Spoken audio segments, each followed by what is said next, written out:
The origins of Ghost trace back to 2006, when Tobias Forge was still part of the band Subvision, which included musicians who would later become some of the original Nameless Ghouls. During this time, Tobias wrote Stand By Him, and he soon teamed up with the former Repugnant bandmate to record the track. By 2008, Tobias and what would soon be a Nameless Ghoul had written and recorded Stand By Him, Prime Mover, and Death Knell. It was through this creative process that they decided to fully embrace the band's satanic themes, but in a theatrical, almost cinematic way.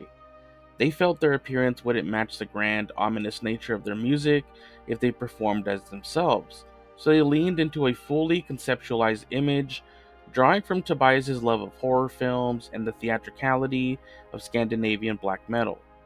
He envisioned the cloaked Nameless Ghouls and the figure of Papa Emeritus, complete with corpse paint and elaborate robes.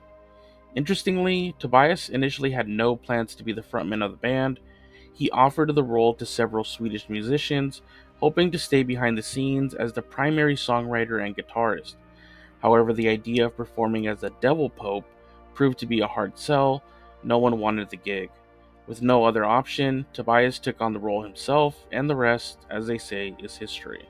In March 2010, Tobias uploaded Ghost's first three tracks, Stand By Him, Prime Mover, and Death Knell, to MySpace. Within just 2 days, he was already being approached by record labels and managers, all eager to sign the band.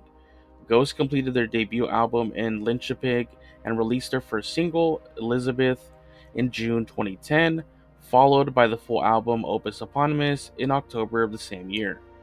The album debuted at number 50 on Sweden's version of the Billboard charts and immediately began generating buzz.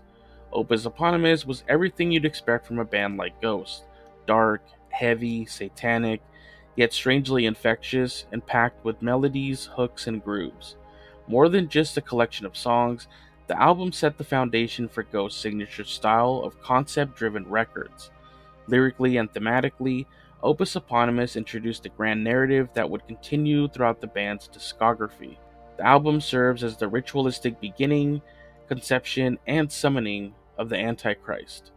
This narrative wouldn't reach its full realization until the band's sophomore album, Infestissimum, which chronicles the Antichrist's arrival into the world.